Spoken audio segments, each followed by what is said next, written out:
त्राहिमाम, रक्षा करें माताश्री, त्राहिमाम, रक्षा करें, सहायता करें, रक्षा करें, त्राहिमाम।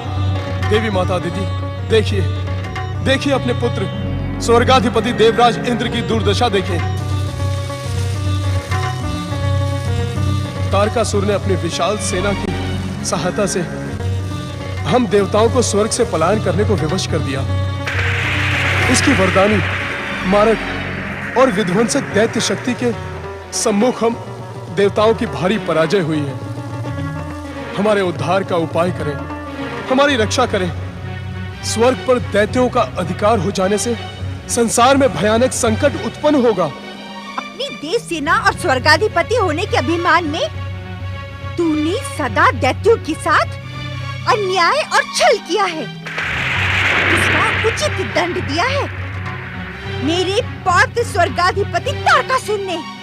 ऐसा न कहे माता, मैंने आपके पुत्र और अपने भाई वज्रांग का स्वर्ग में भव्य स्वागत किया था।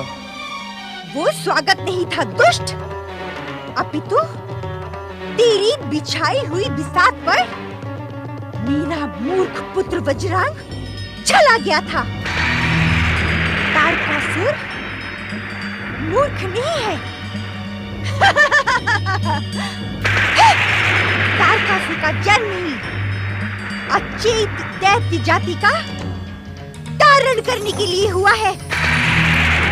अब वो अपना स्वर्ग पर अधिकार कभी नहीं छोड़ेगा। तू और तेरे दुष्ट साथी यूं ही दर दर भटकेंगे। मैंने तेरी माता और अपनी सौत अदिति को पहले ही सावधान कर दिया था कि वो अपने पुत्र इंद्र का आश्रय ढूंढ ले। जब उसने ही तेरी सहायता नहीं की, तो अब तेरी सहायता कौन करेगा इंद्र? हाँ, एक मार्ग है, तो इसी वन को अपना आश्रय बनाओ। मैं वरदानी तारकासुर से कह दूंगी कि वो इस दीनहीन इंद्र को वन वन भटकने दे, अपनी विध्वंसक शक्ति से भस्म न करे।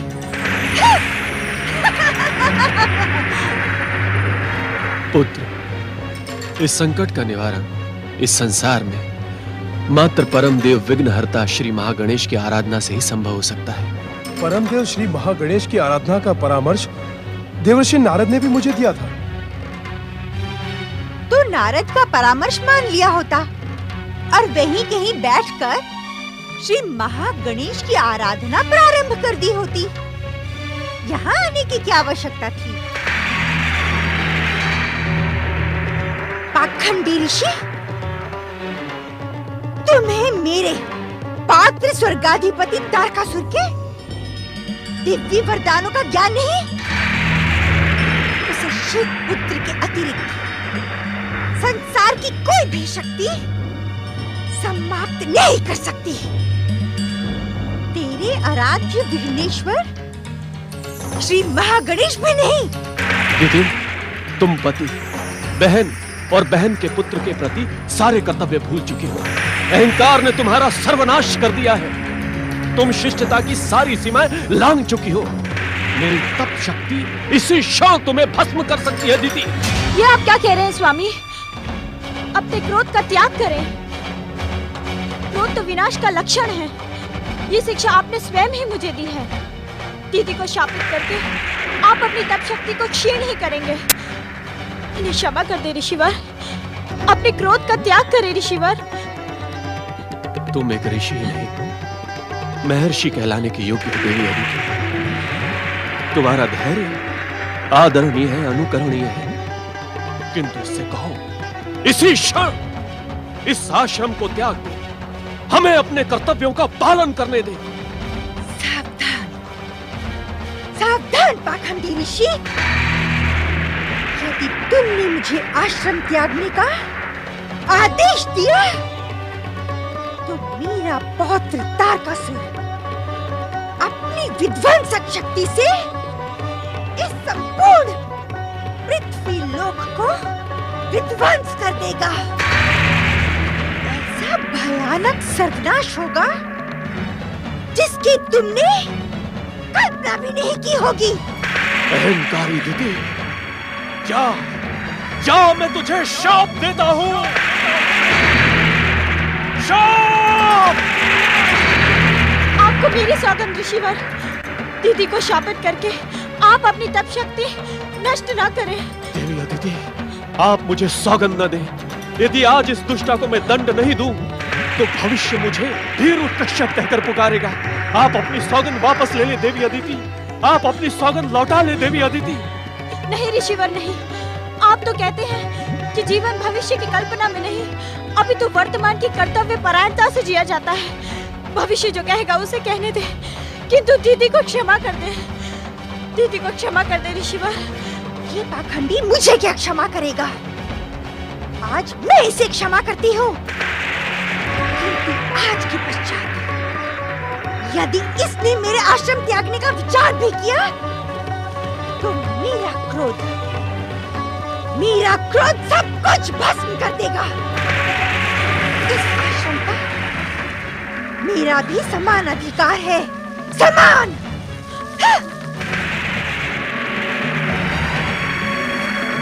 आओ पुत्र, श्री महागणेश की आराधना करें। आओ। ओम महागणेशाय स्वाहा। हे परमदेव श्री महागणेश, हे परमदेव श्री महागणेश, दर्शन दे, दर्शन दे प्रभु, दर्शन दे। हे प्रभु, आप तो इस संसार के कण कण में विद्यमान हैं, किंतु आज आप अपने इस भक्त नारद की पुकार को क्यों अनसुना कर रहे हैं प्रभु? हे प्रभु, दर्शन दे। हे परमदेव, क्या अनजाने में आपके इस भक्त नारद से कोई अपराध हुआ है? हे श्री महागणेश, अपने इस भक्त नारद के जिज्ञासु मन में उठे गए प्रश्नों के समाधान के लिए दर्शन दे प्रभु, दर्शन दे। ओम महागणेशाय नमः, ओम परम देवाय नमः, ओम विश्ववरदाय नमः, ओम परम देवाय नमः।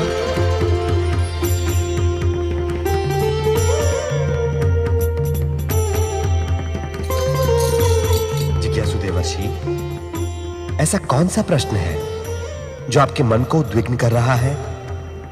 उसके समाधान के लिए हम प्रस्तुत हैं। नारायण नारायण। हे भक्त वत्सल, हे समस्त संसार को वरदान देने वाले श्री महागणेश, आपने मुझे अपने दर्शन देकर अपने इस भक्त की लाज रखी। देवर्षि, क्या आपने अपनी भक्ति की परीक्षा लेने के लिए ही हमें पुकारा था? नारायण नारायण, इस प्रकार रुष्ट न हो परमदेव। देवर्षि, शीघ्र ही अपनी जिज्ञासा को प्रस्तुत करें। हे श्री महागणेश, क्या आपने परम भक्त ऋषि कश्यप के प्रति दैत्य माता दिति के अपमानजनक व्यवहार से आप भी खिन्न हैं? देवर्षि, भगवान और कहीं नहीं, अपितु अपने सच्चे भक्तों के हृदय में ही निवास करते हैं। हे परमदेव, जब आप स्वयं ऋषि कश्यप के हृदय में विराजमान थे, तो आपने देवी दिति को दंड क्यों नहीं दिया? देवर्षि, समय से पूर्व हम किसी को कुछ भी प्रदान नहीं कर सकते। वास्तव में दिति ने हमारे परम भक्त कश्यप का नहीं, स्वयं हमारा अपमान किया है, क्योंकि भक्त तो भगवान का ही प्रतिरूप होता है। किंतु हमारी नीतियां विधि के विधान से बंधी हुई हैं। नारायण नारायण, ये आप क्या कह रहे हैं परमदेव? आप तो स्वयं विधि के विधान हैं, विधाता की लेखनी है। इसी कारण तो स्वयं द्वारा रचित विधान का पालन करना हमारा परम कर्तव्य है। देवर्षि, यदि हम अपने ही बनाए विधान से विमुख हो गए, तो संसार उसका पालन कैसे करेगा? किंतु किंतु किंतु क्या श्री महागणेश? देवर्षि, कश्यप जैसे सच्चे भक्त का अपमान करके दिति ने अपने साथ साथ समस्त दैत्यों के सुखद भविष्य पर पाप रूपी कलंक का तिलक कर दिया है। समस्त दैत्य जाति को ये पाप भोगना ही होगा। धन्य है आप श्री महागणेश, धन्य है आपका न्याय, धन्य है आपका विधान और धन्य है आपका स्वयं द्वारा रचित विधान का पालन। नारायण नारायण। देवर्षि, आज्ञा करें परमदेव। ब्रह्मदेव के वरदान के अनुसार तारकासुर का वध शिवपुत्र द्वारा ही होगा। आप इस रहस्य से अनजान नहीं है देवर्षि कि शिव की शिवा और कोई नहीं किंतु स्वयं देवी पार्वती है। शक्ति स्वरूपा देवी पार्वती का विवाह महादेव शिव के साथ अटल है। इस समय महादेव शिव कैलाश त्याग कर हिमाचल राज्य में ही अपनी योग साधना में लीन हैं। अर्थात श्री महागणेश, आप हिमाचल मैना के साथ देवी पार्वती के मन में शिव दर्शन की प्रेरणा जगाएं। धन्य हुआ श्री महागणेश, मैं धन्य हुआ ये सोचकर कि आपका ये परम भक्त आपके किसी काम तो आ सकता है। नारायण नारायण। देवर्षि, हम जानते हैं कि अभिनय की विविधता और चतुराई की प्रस्तुति में आप सर्वश्रेष्ठ हैं। हमें ज्ञात है कि इस समय आपके मन में और एक महाप्रश्न उठ रहा है, तो भूमिका बनाना छोड़कर उसे भी पूछ लें। नारायण नारायण। हे परमदेव, आपके सामने अभिनय करना तो ओखली में मस्तक देने के समान ही है। नारायण नारायण। प्रभु, किंतु इतना अवश्य बताएं कि स्वयं आपने शक्ति स्वरूपा देवी पार्वती को पुत्र रूप में दिव्य अवतार धारण करने का वचन दिया है। हमारा वचन तथा उसका पूर्ण होना अटल है देवर्षि। प्रभु, आपके वचन की पूर्णता के साथ शिवपुत्र तो आप ही होंगे, किंतु क्या असुरराज तारकासुर का संहार भी आप ही के द्वारा होगा? देवर्षि, आपने अपने अभिनय की चतुराई को प्रस्तुत करके स्वयं हमें ही निरुत्तर कर दिया। गंग गंग गंग गंग गंग। ऐसा ना कहे परमदेव, क्योंकि कर्ता भी आप ही हैं और कारक भी आप ही। मैं क्या कर सकता हूं? देवर्षि, आपने तो भविष्य का प्रश्न पूछा है, जिसका उत्तर भी आपको कुछ समय पश्चात स्वयं ही मिल जाएगा। कृपा करके धैर्य धारण करें। जो आज्ञा परमदेव, जो आज्ञा।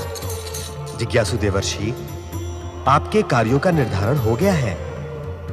अब आप शीघ्र ही प्रस्थान करें।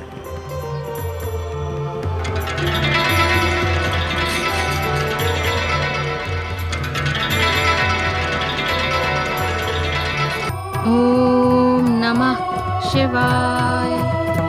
ओम नमः शिवाय। ओम नमः शिवाय। ओम नमः शिवाय। ओम नमः शिवाय। ओम नमः शिवाय। ओम नमः शिवाय। ओम नमः शिवाय। ओम नमः नारायण नारायण। ओम नमः शिवाय। प्रणाम देवर्षि। आपका कल्याण। हिमाचल राज्य में आपका स्वागत है देवर्षि। देवी पार्वती, आपकी परम शिव भक्ति से प्रसन्न होकर इस समय संसार में एक महान घटना घटी है, जिससे संपूर्ण हिमाचल राज्य के साथ साथ संपूर्ण पृथ्वी लोक भी धन्य हो गया। देवर्षि नारद, तनिक स्पष्ट शब्दों में कहें कि आप किसकी धन्यता की बात कर रहे हैं? आप, हम और इस संपूर्ण हिमाचल राज्य का कण कण धन्य हो गया। हिमालय राज देवी पार्वती के आह्वान से आकर्षित होकर देवादिदेव महादेव कैलाश छोड़कर हिमाचल राज में पधार चुके हैं। अहो भाग्य, अहो भाग्य। ये आप क्या कह रहे हैं देवर्षि? नारायण नारायण। हिमालय राज, नारद ने अपने जीवन में कभी भी असत्य का एक शब्द भी नहीं बोला। देवर्षि नारद, आप मेरी बात को अन्यथा ना लें। मुझे इस सत्य का ज्ञान है कि आपकी बात सत्यता का प्रमाण मानी जाती है। वास्तव में महादेव शिव शंकर का हमारे राज्य में पधारने का समाचार सुनकर अति प्रसन्नता के कारण ही भाषा की त्रुटि हुई है देवर्षि। नहीं नहीं हिमालय राज, मुझे आपकी भावना का पूर्ण ज्ञान है। आपने कोई त्रुटि नहीं की। देवर्षि, आप हम पर सदा कृपा करते रहे हैं। आज पुनः हम पर कृपा करके हमें महादेव शिव शंकर के दिव्य परम पावन दर्शन करवा दें। नारायण नारायण। महारानी मैना, आप हिमालय राज और अपनी दिव्य पुत्री देवी पार्वती को लेकर भोलेनाथ के समीप जाएं और उनसे ये निवेदन करें कि वो देवी पार्वती को अपनी सहधर्मिणी के रूप में स्वीकार कर लें। यदि ऐसा हो गया तो एक पंथ और 2 काज सिद्ध हो जाएंगे। अर्थात? देखिए महारानी मैना, यदि महादेव ने देवी पार्वती को अपनी पत्नी के रूप में स्वीकार कर लिया तो देवी पार्वती के साथ साथ इंद्रादि देवताओं का भी उद्धार हो जाएगा। नारायण नारायण। शिव पार्वती के विवाह से देवताओं के उद्धार का क्या संबंध है देवऋषि? देवर्षि, आप तो परम ज्ञानी हैं। आपकी संकेतों की भाषा हमें समझ नहीं आती। कृपया स्पष्ट शब्दों में बताएं। नारायण नारायण। महारानी मैना, मैं तो परमदेव श्री महागणेश के आदेश से आपको ये संदेश सुनाने आया था कि परमपिता ब्रह्मा जी के वरदान के अनुसार स्वर्ग पर बलपूर्वक अधिकार करने वाले तारकासुर का वध शिवपुत्र के द्वारा ही होगा। शिवपुत्र अर्थात? नारायण नारायण। आप दोनों चकित न हो। देवों के हितैषी ब्रह्मदेव ने देवताओं की सुरक्षा के लिए तारकासुर को कठिन मृत्यु का वरदान दिया था, जिससे उसकी मृत्यु शिवपुत्र के द्वारा हो। किंतु शिवपुत्र होगा कैसे? बिना शिव पार्वती विवाह के शिवपुत्र हो ही नहीं सकता। महाराज हिमालय, आप महारानी मैना एवं देवी पार्वती को लेकर शीघ्र ही महादेव की शरण में जाएं